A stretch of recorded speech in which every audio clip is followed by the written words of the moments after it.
Hi guys, Chapter 6. Here we go. Summer days. The early summer days on a farm are the happiest and fairest days of the year. Lilacs bloom and make the air sweet and then fade. Apple blossoms come with lilacs, and the bees visit around among the apple trees. The days grow warm and soft. School ends, and children have time to play and to fish for trouts in the brook. Avery often brought a trout home in his pocket, warm and stiff and ready to be fried for supper. Now that school was over, Fern visited the barn almost every day to sit quietly on her stool. The animals treated her as an equal. The sheep lay calmly at her feet. Around the 1st of July, the workhorses were hitched to the mowing machine, and Mr. Zuckerman climbed into the seat and drove into the field. All morning you could hear the rattle of the machine as it went round and round while the tall grass fell down behind the cutter bar in long green swaths. Next day, if there were no thunder shower, all hands would help rake and pitch and load, and the hay would be hauled to the barn in the high hay wagon, with Fern and Avery riding at the top of the load. Then the hay would be hoisted, sweet and warm, into the big loft, until the whole barn seemed like a wonderful bed of timothy and clover. It was fine to jump in and perfect to hide in, and sometimes Avery would find a little grass snake in the hay and would add it to the other things in his pocket. Early summer days are a jubilee time for birds. In the fields, around the house, in the barn, in the woods, in the swamp, everywhere love and songs and nests and eggs.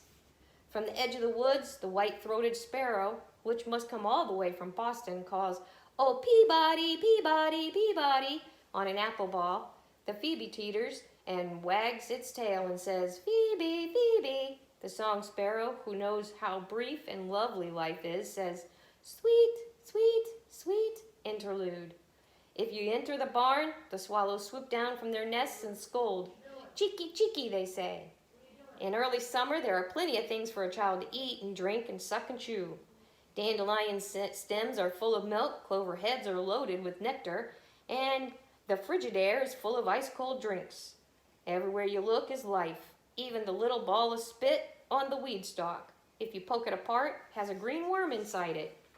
And on the other side of the leaf of the potato vine are the bright orange eggs of the potato bug. It was on a day in early summer that the goose eggs hatched. This was an important event in the barn cellar. Fern was there, sitting on her stool when it happened. Except for the goose herself, Charlotte was the first to know that the goslings had at last arrived. The goose knew a day in advance that they were coming. She could hear their weak voices calling from inside the egg. She knew that they were in a desperately cramped position inside the shell and were most anxious to break through and get out.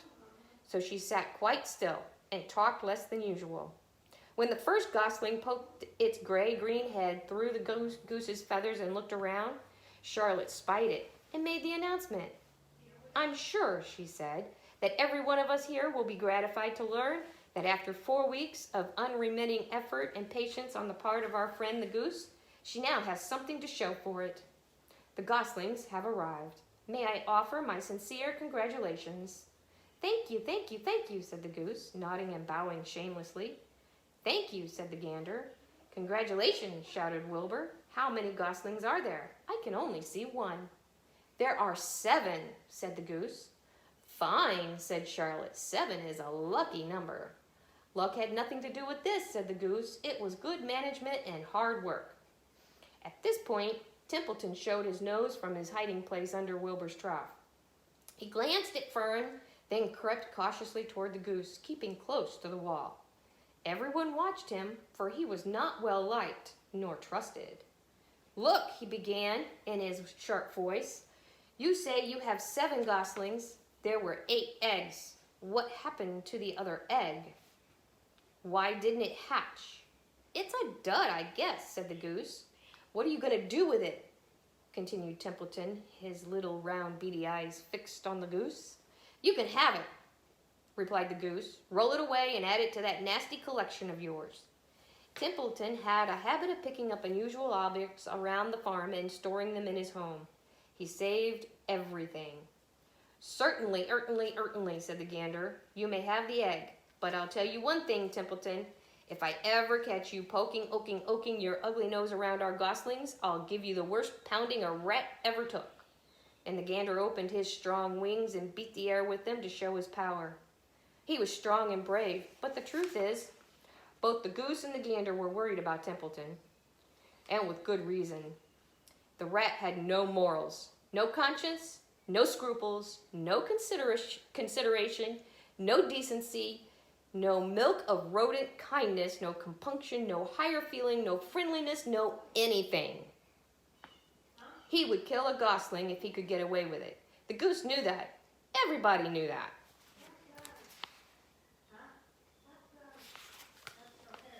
With her broad bill, the goose pushed the unhatched egg out of the nest, and the entire company watched in disgust while the rat rolled it away. Even Wilbur, who could eat almost anything, was appalled. "Imagine wanting a junky old rotten egg," he muttered.